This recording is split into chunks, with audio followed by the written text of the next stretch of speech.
Kelihatan. Tolong dicek. Ya,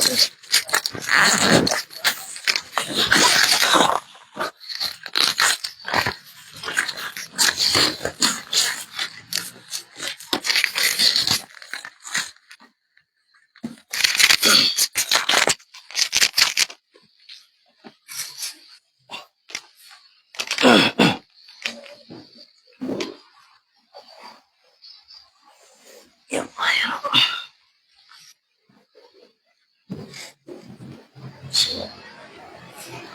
Assalamualaikum warahmatullahi wabarakatuh.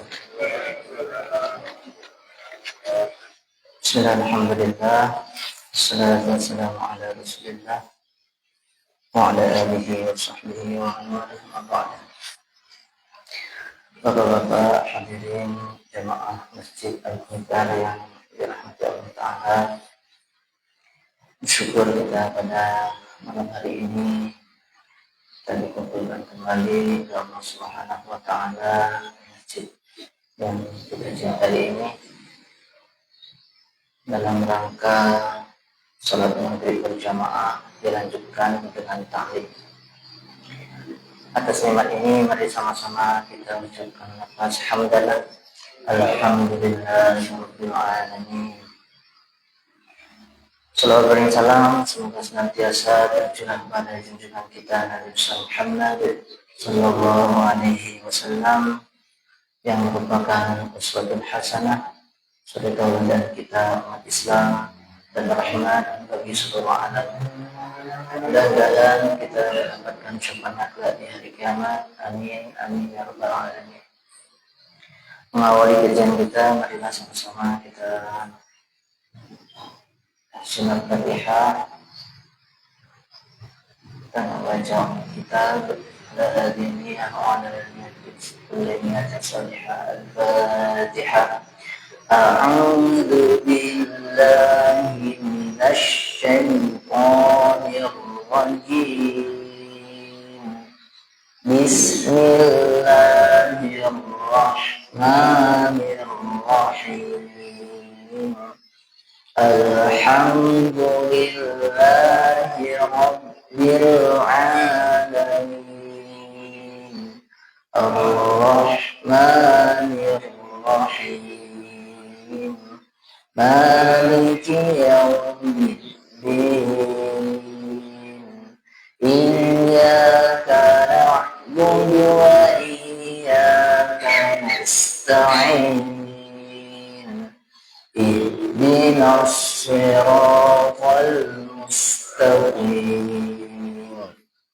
Siratal ladzina an'amta 'alaihim ghairil maghdubi 'alaihim waladdallin.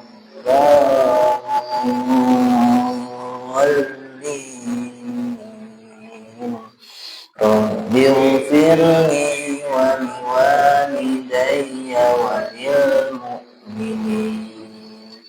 Amin.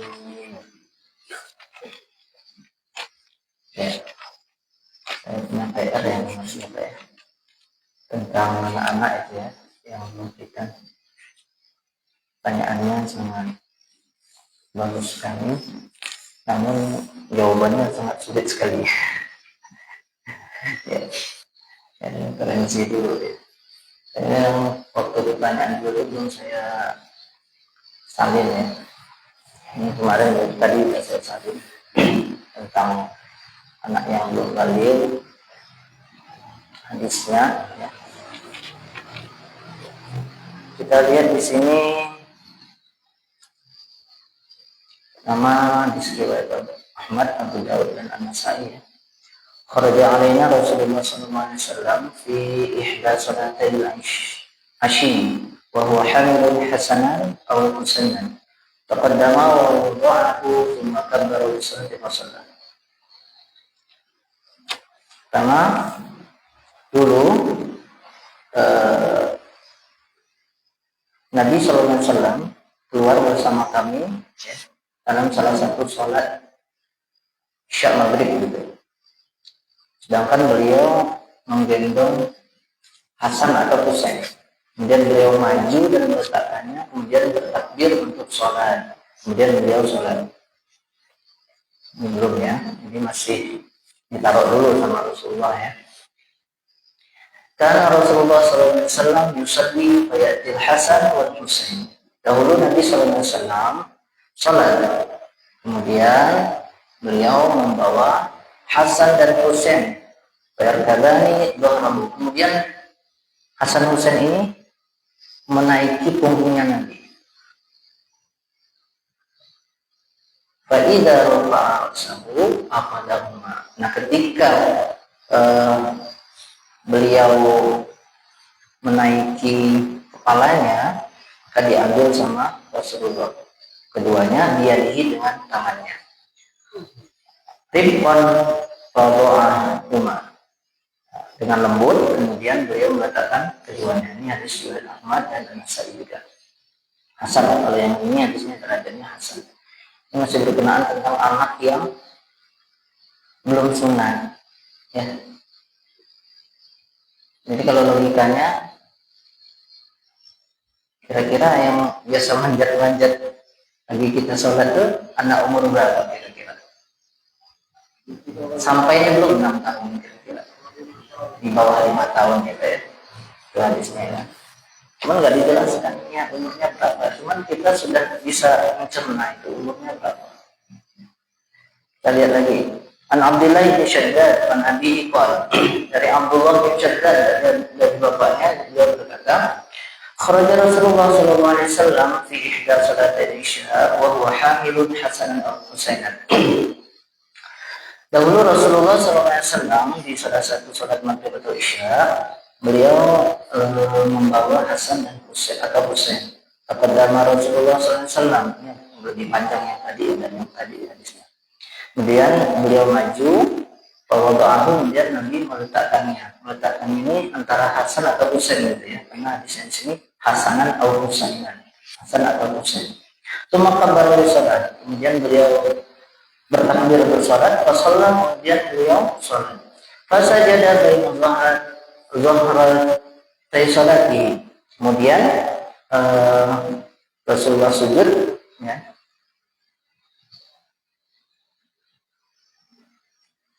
Di antara dua sujud ini ya, sajadatan apalah dengan sujud yang sangat lama.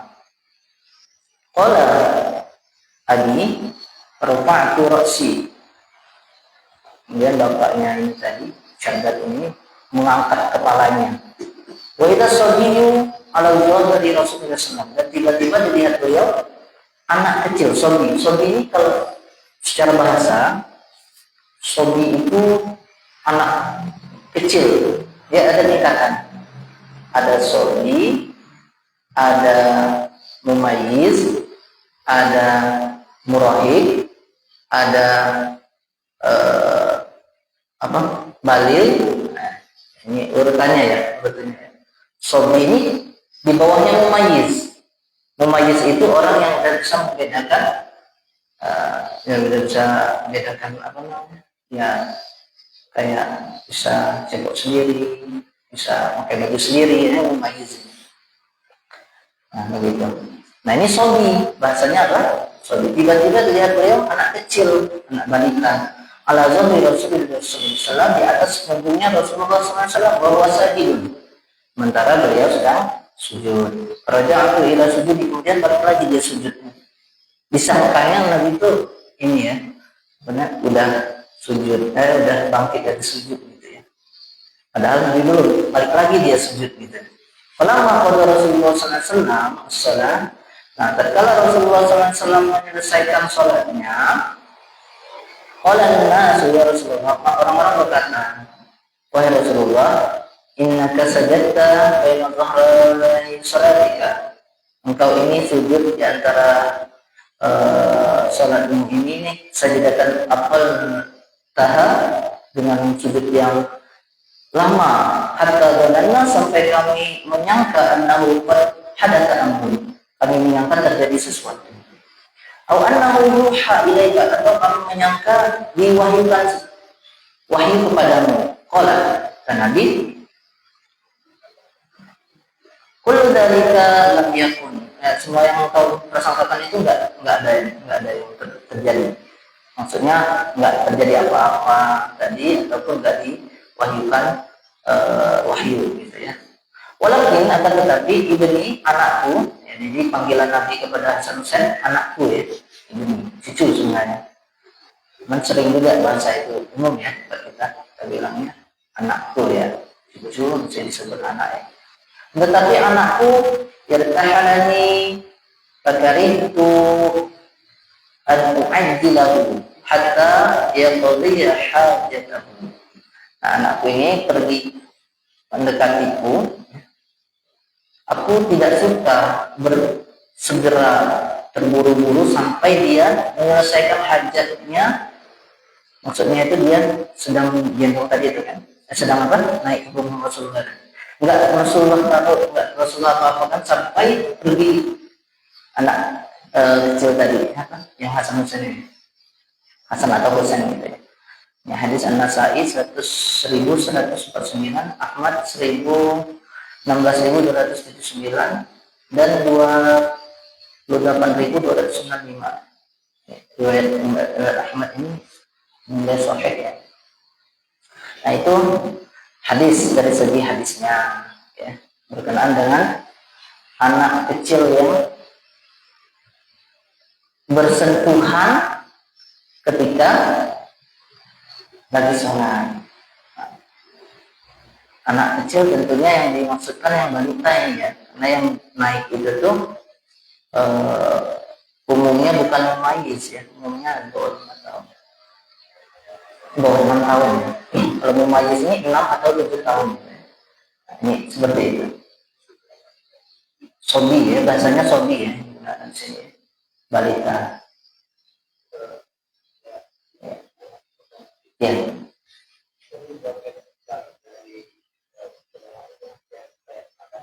Ya.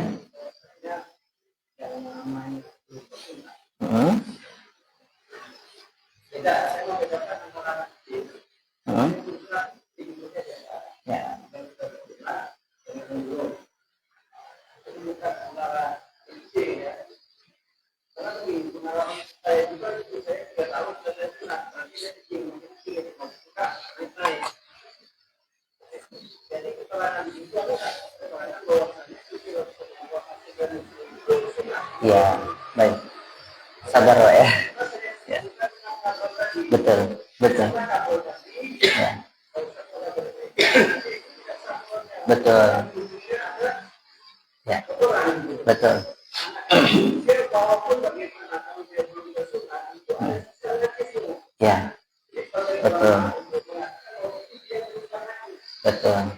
Ya. Baik. Sabar ya Pak ya. Agak panjang ceritanya. Bentar, saya sampaikan itu dulu ya. Ini kita bahas yang hadis yang ini dulu ya. Nah, secara ini belum dijelaskan ya umur berapanya ya tadi ya, belum dijelaskan. Iya. Iya. Nanti sebenarnya yang Bapak sampaikan yang apa namanya itu masalah ada kotoran najis, itu pun pembahasan ulama. Kemarin kan permintaannya dari hadis dulu ya. Jadi saya bacakan hadisnya dulu ya. Nanti setelah itu kita lihat pendapat-pendapat ulama fikih ya. Sebelumnya masih ini seputaran hadis dulu ya. Tadi itu tentang yang sholat bersentuhan dulu ya. Nah, kemudian kita masuk ke hadis yang sunat nih. Hadis yang tentang sunat ya. Gini. Jadi itu sementara yang itu tadi hadisnya tentang masalah muttasil dengan anak kecil ya. Belum menjelaskan itu sunat apa belum ya. Barusan saya bacakan itu. Nah, sekarang kita lihat dulu hadis tentang sunat ya. Ikhtatana Ibrahim Nabi sallallahu alaihi wasallam wa huwa ibnu samanina sanah. Hadis Bukhari dan Muslim ya. Ini menceritakan tentang sunatnya Nabi Ibrahim alaihissalam. Dahulu bersunat pada umur 80 tahun. Nah, itu yang masalah syariat Nabi Ibrahim ya. Jadi sudah ada sejak itu syariat bersunat itu. Nah, kemudian kita lihat di sini asar dari Imam Malik dalam Al-Muwatta, kitab hadis Al-Muwatta itu ya. Kanu yahtanuna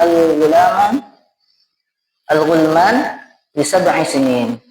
Dahulu umumnya di Madinah ya, anak-anak itu sunat pada umur 7 tahun.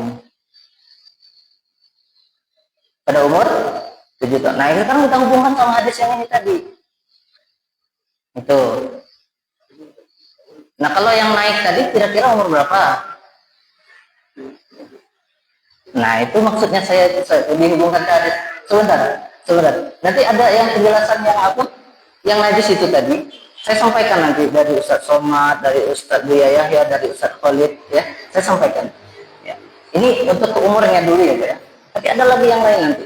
Ini asar ya, asar yang dari zaman sahabat, maksudnya itu kebiasaan di sahabat di Madinah ini, ya. Nah, kemudian dari Al-Mughni Ibnu Qudamah mazhab Hambali ini, kitab Al-Mughni, kanu yahtanuna abna'ahum li 10 sinina. Dahulu mereka, kebiasaan ulama-ulama salaf ini disebutkan, fa idza balagha walam yuhtan lam li 10 sinin. Anak-anak mereka dahulu ya, sebutkan di sini, itu sunat pada umur 10 tahun. Jadi dua versi nih. Pertama tadi umur 7 tahun, yang sekarang menyebutkan kebiasaan mereka kaum salaf umur 10 tahun. Yang mana ini? Nah, ini kita nanti digabungkan. Faida balagha, maka apabila sudah baligh walam yuhtan, belum sunat, lam tuqbal lahu sholat, maka tidak diterima sholat. Barang kenapa? Karena ada najis. Nah, ini pembahasannya di sini. Kenapa sampai tidak diterima sholat? Nah, hubungannya membawa najis.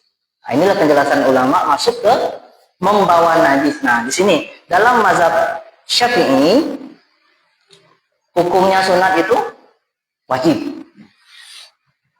Hukumnya sunat wajib. Karena kenapa? Tatkala masih ada kulub, ya, masih ada kulub, maka ini sangat susah untuk dibersihkan, ya.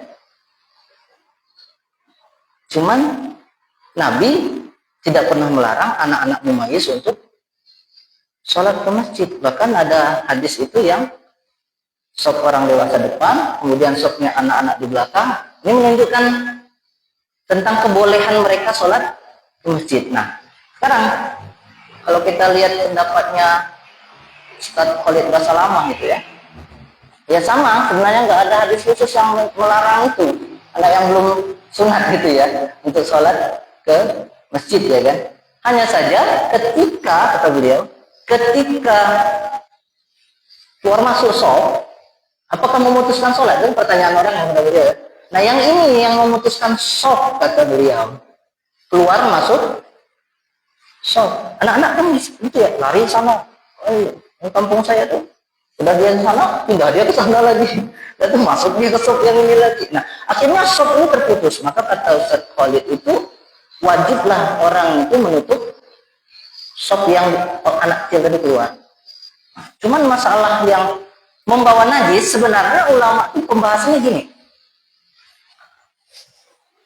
Hukumnya ini bukan sekadar orang yang belum sunat saja, termasuk yang dewasa, ya, ketika dia, mohon maaf, belum sunat, ya, terus ceboknya nggak bersih, ya, dia membawa najis tuh.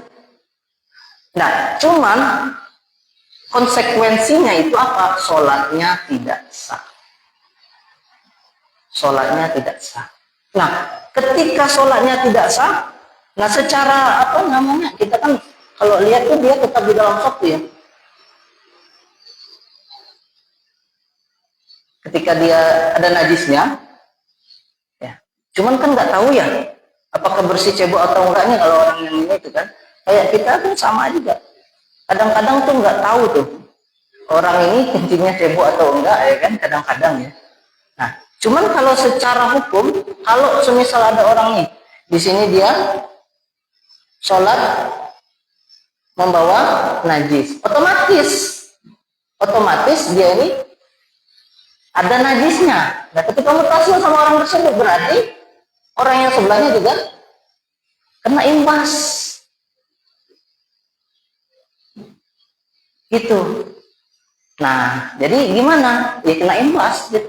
Cuman itu tadi, kita nggak tahu apakah dia betul-betul bawa najis atau tidak. Maka dari sini, kalau dilihat, ya kalau dari mazhab Syafi'i itu dia Abu Yahya itu apa namanya?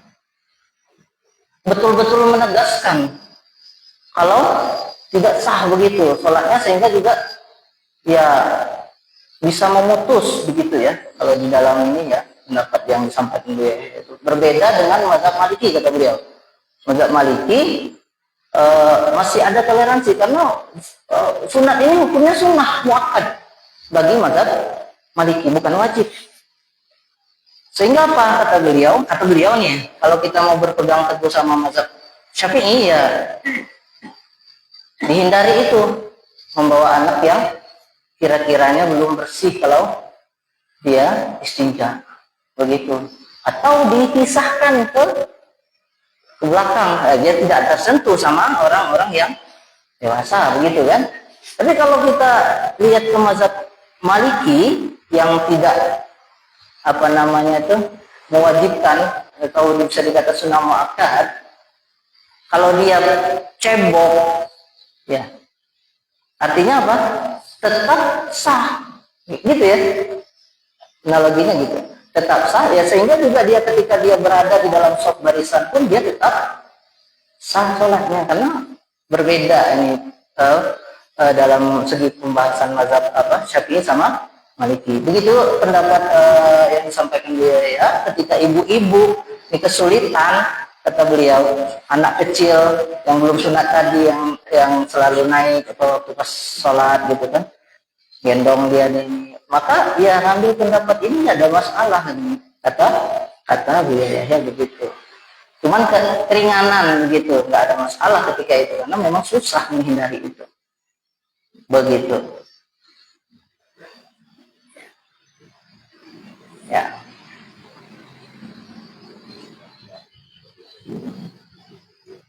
Wallahu a'lam. Kalau apa namanya tuh, saya mau tanya ini. Umumnya anak-anak itu biasanya cebok nggak kalau sudah umur 6 tahun 7 tahun?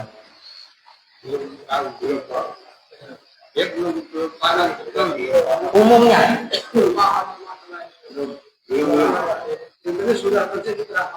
gitu ya, berarti kita harus hati-hati. Iya umumnya ya, kita harus hati-hati. Kenapa harus hati-hati ya? Kita tanya dulu, semisal anak kecil tadi itu bersih apa enggak dia tuh, cebok apa enggak. Kalau saya alhamdulillah, anak saya seperti bapak tadi bilang ya, umur 3 tahun ya, anak saya umur 1,5 tahun udah sunat. Dan setiap semenjak itu ya, saya alhamdulillahnya beliau anak saya itu kalau buang air kecil selalu cebok. Sejak sunat itu sampai sekarang alhamdulillah selalu cebok. Dia kalau dibawa sholat hanya saja yang memutus sholatnya apa? Dia suka lari-lari, itu masalahnya. Sehingga saya nggak bawa ke masjid karena masih di bawah 5 tahun, umurnya 4 tahun. Itu saya mau ngajak 4 tahun itu ya, mau coba-coba belajar. Ya dia lari ke depan, akhirnya nggak saya bawa lagi. Karena kemarin pernah ya kita bahas tentang hukumnya membawa anak kecil ya ke masjid ya kan. Nah kalau ininya apa namanya alasan yang tadi mengganggu itu, maka bahkan ada yang menghukumi haram ya, minimalnya makruh kalau sampai mengganggu orang sholat. Nah, jadi intinya Pak ya, kalau untuk yang khitan tadi ya, jadi bisa disimpulkan kalau dari dua keterangan asar sahabat itu ya, antara 7 sampai 10 tahun umumnya sunnah. Nah, kemudian ini saya bacakan lagi ya. Ada hadis ya dari Bukhari juga ya. 4302, Abu Daud 585. Kunna bima'in mamarin nas, kami bima'in mamarin nas, ini maksudnya kami dahulu, ini ceritanya Amr bin Salamah. Ini saya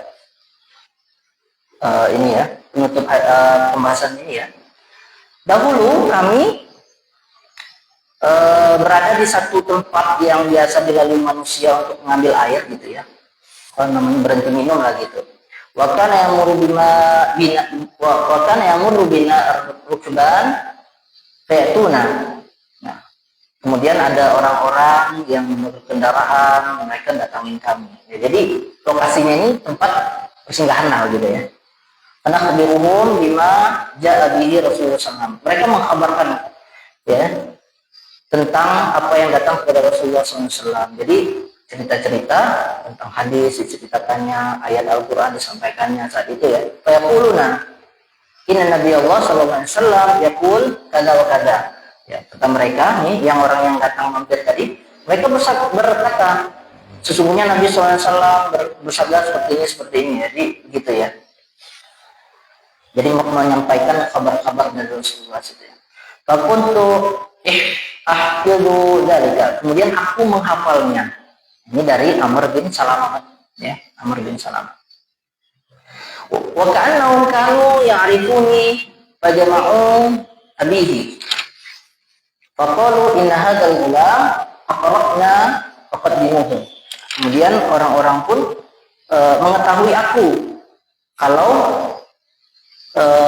beliau ini banyak pengetahuannya, aqra'na, lebih pandai dalam Al-Quran ketimbang kami. Faqaddimuhu, maka majukanlah anak ini. Faqaddimuni wa ana ibnu sittin aw sab'ina sinin. Jadi mereka ini mau mengimami ya, mengimami sholat ya. Mereka berkumpul untuk menunjuk siapa jadi imam. Jadi orang-orang berkata, ini anak ini Amr bin Salamah tadi lebih banyak hafal Qur'annya. Faqaddimuhu, maka dahulukanlah dia, kata mereka. Kemudian faqaddimuni, orang-orang pun menyuruhku maju gitu ya. Wa ana ibnu sittin, dan sedangkan saya ini umur 6 tahun. Umur 6 tahun. Au sab'i sinin, atau umur 7 tahun. Wa ka'anni anzuru ilayya burdatin safra'in alayya. Nah, kemudian aku nih melihat punya aku nih ada tenungan pakaian gitu ya. Idza sajadtu taqallas. Nah, kalau aku nih sujud nampak auratku. Qallasat anni. Faqalat, ibunya berkata, faqalat imra'atun minan nisa, ala tawtu anna qari'akum. Ya. Hendaklah kalian tutup dari kami auratnya anak ini, imam kalian ini. Artinya nampak auratnya. Akhirnya dibelikanlah pakaian sama sahabat-sahabat yang lain, yang tua-tua gitu ya. Jadi intinya di sini bahkan saat itu apa? Ini hadis Bukhari ya. Saat itu umur 6 atau 7 tahun. Tidak menunjukkan situ dia sudah sunat atau belum. Tapi kalau kita mengacu kepada kebiasaan tadi, umur 7 berkisar 7 sampai 8. Tapi kalau dia sebutkan umur 6 tahun, berarti bisa ada kemungkinan dia belum sunat jadi imam. Begitu ya. Nah, di sini cuman ada pendapat lagi ya, dan para ulama, boleh nggak anak mumayyiz, ini kan mumayyiz ini namanya, menjadi imam sholat. Ada yang mengatakan boleh, ada yang mengatakan tidak boleh begitu. Wallahu a'lamu bishawab. Artinya untuk yang tadi, yang memutus sholat tadi itu, memutus sholat tadi, pertama kita lihat anaknya dulu. Jika anak kecil itu dia masih suka keluar masuk sholat, berarti memutus So, ketika dia belum bisa cebok, kita tahu pasti dia belum cebok, maka dipisahkan dari sentuhan sholatnya orang dewasa, karena efeknya akan mengakibatkan apa, mutasil sama ya najis ya kan, tadi kan udah najis yang mutasil, sedangkan kemarin kita bahas apa sana kali itu mutasil sama najis ya berefek gitu, begitu. Maka disarankan untuk yang anak-anak dia ada sholat tersendiri. Anak-anak kalau diinikan ya kita anggaplah anak-anak itu rata-rata di sini umur berapa sunat? Yang umumnya ya, bukan yang kayak anak saya sama bapak tadi ya. Nah, umur 3 tahun, kalau anak saya umur 1,5 tahun ya. Umumnya kelas berapa sunat? Kelas 5 atau kelas 2? Antara kelas 2, 3, 4, 5 gitu ya. Nah, berarti apa? Ya anak-anak di bawah itu kita coba buatkan dia stop sendiri di belakang. Sesuai dengan sunnah gitu kan. Stop orang dewasa depan, stop anak-anak belakangnya, stop yang ibu-ibu di belakang sekali. Wallahu a'lam bishawab. Gitu ya, Pak ya. Ya.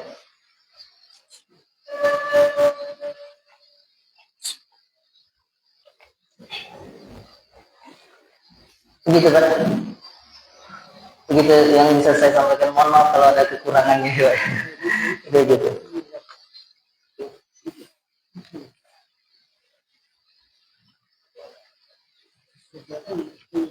Kalau Ustaz Abdul Somad lain lagi jawabnya. Kalau dia tahu kita pakai pampers, nah gitu, sambil lucu-lucu Ustaz Abdul Somad jawabnya. Gendong di dalamnya ada najisnya, biasanya pampers ada najisnya, terus digendong berarti dia bawa najis, dia nggak sah sholatnya gitu. Sampai 2 kali 3 kali masih dibawa juga ya, sudah di dalam itu udah ada najis kencingnya ya nggak sah, sholatnya nggak sah. Apalagi orang yang mutasil. Ya, anak-anak tadi kan apa? Dia bawa najis, mutasil sama orang yang sholat, orang dewasa, karena dia mutasil sama najis, yang gendong najis berarti, karena dia bersentuhan, gitu ya. Cuman itu tadi, khawatirnya kalau kita tahu anak-anak yang umur sekitar itu belum bisa cebok, ya tahu kita, ya buatlah sopnya jauh dari orang dewasa. Begitu. Tapi kalau yakin, bapaknya ditanya, dia anak kamu cebok nggak bisa.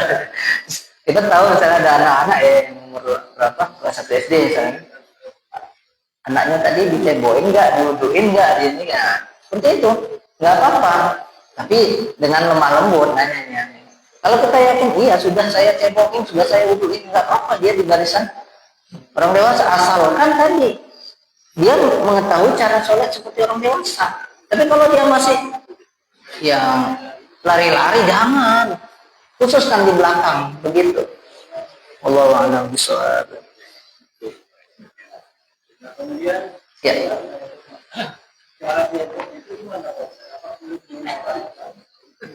Nah itu tambah rumit lagi Bu. Kalau kita ngikut ke mazhab Syafi'i, ya agak rumit. Memang kulitnya itu harus ibaratnya tuh di bagian dalam itu memang harus bersih. Kan rumit tuh.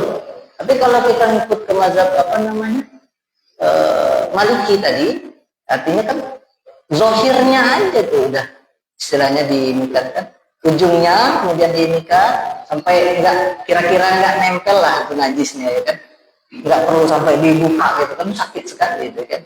Nah, artinya sudah ujungnya tuh sudah sampai diginikan itu kan bersih jadinya itu. Dia cukup yang di ujungnya itu sudah diinikan dasar. Cuman itu tadi jarang sekali, apalagi yang kayak tempat kita yang kayak sunat umur 3 tahun ya Pak ya, jarang sekali ya. Anak tuh ya mohon maaf, anak menterinya ya saya datang ke situ, anak menterinya belum sunat, dia kadang-kadang saya malah kasihan itu sebenarnya sama anak saya waktu itu ya. Cuman ya orang rumah kuat, dia tekadnya kuat. Dan saya sedih juga, saya dulu sudah umur 4 tahun. 4 tahun umur 4 tahun, kelas 4 SD, maaf. Kelas 4 SD. Ya. Gitu. Alhamdulillahnya itu ya. Bisa terjaga. Najis itu ada 3 macam. Dia ada najis besar itu mughalazah, itu anjing dan babi. Kemudian najis mutawasithah, kotoran-kotoran manusia, kotoran hewan, itu najis mutawasithah. Ada najis kecil mukhaffafah, itu najis bayi yang masih belum MPASI, itu yang belum lepas dari ASI. Selama 6 bulan belum makan makanan apa-apa. Jadi mutawasithah jatuhnya. Ya, najis sedang. Cuman tetap harus dibersihkan. Ya, kalau sholat harus bersih. Ya, begitu. Kadang-kadang orang dewasa pun belum tahu istinja kadang-kadang. Ya, mohon maaf ya. Iya, kadang-kadang nggak pakai coba-coba lagi. Ya, mohon maaf. Padahal banyak orang, kata Nabi itu kan ya, banyak orang disiksa itu karena perkara buang air kecil nggak beres itu. Alhamdulillah ya. Ya, silakan.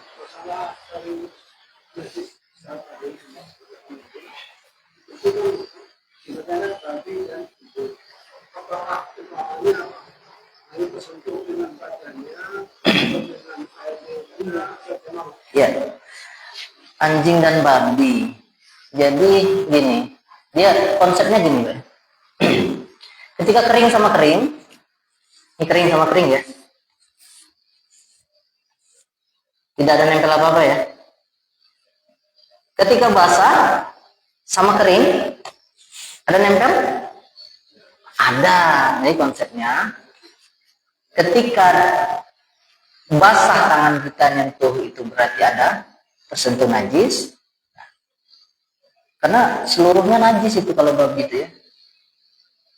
Liurnya, badannya, ya, bulunya, apalagi dagingnya, ya, seluruhnya najis ya. Cara membersihkannya 7 kali basuhan. Kita punya air nih. Pertama zahirnya dulu, misalnya mohon maaf terpijak kotoran anjing, misalnya ya, kaki kita ada najis anjingnya. Pertama itu bukan hitungannya langsung nyiram 7 kali, itu bukan. Hilangkan dulu kotorannya, dihilangkan dulu. Nah, setelah hilang baru hitungannya 1. Hilang itu baru 1 hitungannya. Hilang dengan air misalnya, hilang dengan air atau dengan apa, itu baru hitungannya 1 kali siraman tuh. Kemudian kita siram lagi, yang ketujuhnya campurkan dengan air yang ada tanahnya. Artinya keruh tuh, baru siram sama air yang ada tanahnya. Begitu, caranya begitu. Nah, kalau misalnya liur sama, liur sudah sama. Ada liur anjing, misalnya ada orang melihara anjing untuk menjaga kebun misalnya kan. Nah, dia pegang di jilat-jilatnya. Ya caranya bersihkannya kayak gitu juga sama. Ya, dihilangkan dulu ininya, liurnya itu dari tangan, kemudian siram 2 kali, 3 kali, 4 kali. Yang terakhir dengan tanah, atau salah satunya pertamanya dengan tanah dulu boleh juga. Artinya yang mana saja, mau di ujung mau di akhir, yang penting salah satunya ada yang pakai campuran tanah itu tadi, gitu ya. Gitu. Cuman kalau di dalam mazhab Maliki nggak najis mughalazah anjingnya, beda. Beda. Iya, mungkin bisa jadi mereka pakai mazhab Maliki, bisa jadi. Nah, kalau dalam mazhab Syafi'i ya najis. Najis mughalazah maksudnya. Najis mughalazah. Itu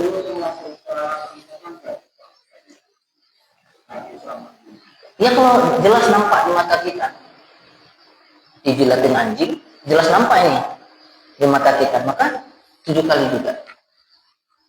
Salah satunya dengan campuran tanah. Begitu. Jam berapa masih Isya? Masih ada waktu? Ya boleh, ada ini dulu, tanyaan dulu silakan.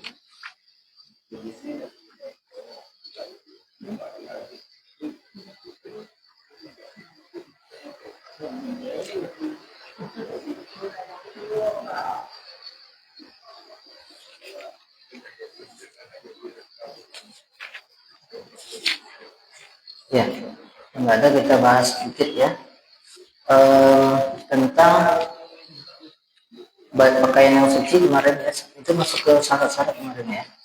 Menutup aurat, suci dari hadas dan najis ya. Kemudian berdiri di tempat yang suci, kemudian mengetahui waktu masuk ya.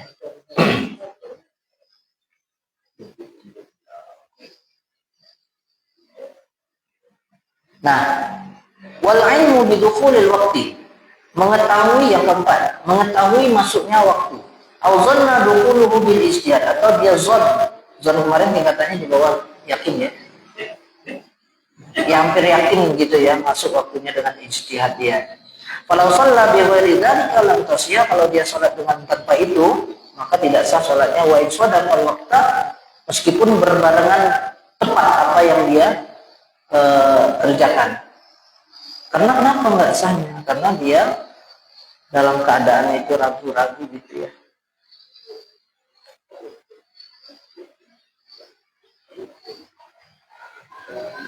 Wal khamisu istiqbalul qiblah. Nah yang kelima ini menghadap kiblat. Berarti hukumnya Ail Ka'bah, jadi menghadap ke Ka'bah. Wasumiyat al-qiblata, kenapa dinamakan kiblat? Li'anna al-musalliya yuqabiluha, karena orang yang sholat itu menghadapnya gitu. Kenapa dikatakan kiblat? Qobala, jadi asal katanya qobala, maka dikatakan kiblat. Asal katanya dari qobala, jadi kiblat, karena orang-orang menghadapnya. Karena bahasa Arabnya qobala ini menghadap gitu ya. Wa ka'batan lirtifaiha, kenapa dikatakan Ka'bah? Karena meningginya gitu ya. Wastiqbaluha bisadri, menghadapnya itu dengan dada. Syaratun liman qadaru alaih, syarat bagi orang yang mampu ya ke atasnya, menghadapkan dadanya gitu ya.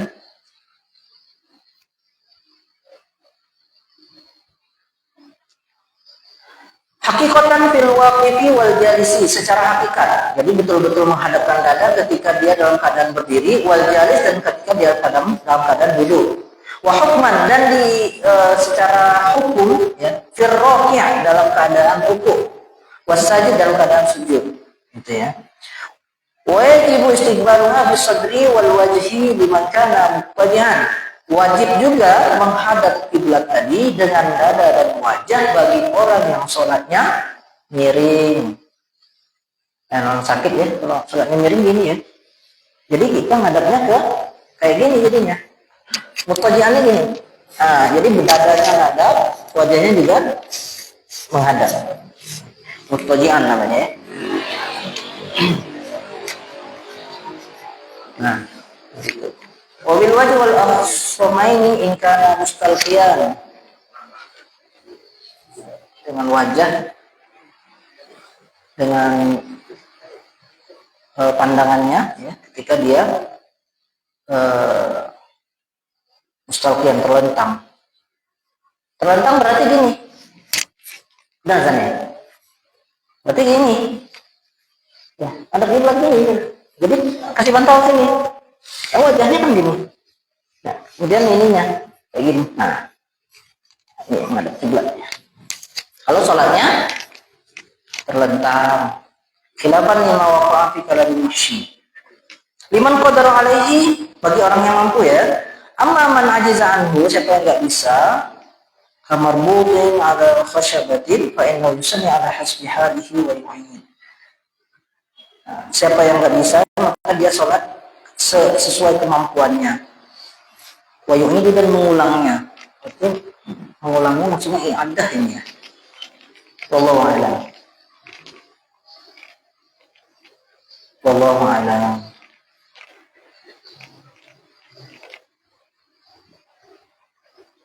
Seperti orang yang diikat di atas di atas ini khosbah tiang kayu. Ya nggak bisa ngapa-ngapain tuh, diikat. Tapi kalau dia sholatnya kayak gitu, cuman nanti diulang. Sholat seperti dia apa adanya, nggak bisa apa-apa ya, diikat. Sholat seperti apa adanya, cuman nanti diulang. Wallahu a'lam bishawab. Itu yang dimaksud tadi ya. Baik, saya rasa itu dulu Pak ya. Mohon maaf atas segala kekurangan. Mudah-mudahan bermanfaat. Mari sama-sama kita tutup dengan doa kafarah majelis. Subhanakallahumma wa bihamdika asyhadu an la ilaha illa anta astaghfiruka wa atubu ilaik. Subhana rabbika rabbil izzati amma yasifun wa salamun alal mursalin walhamdulillahi rabbil alamin. Billahi taufiq wal hidayah. Assalamualaikum warahmatullahi wabarakatuh.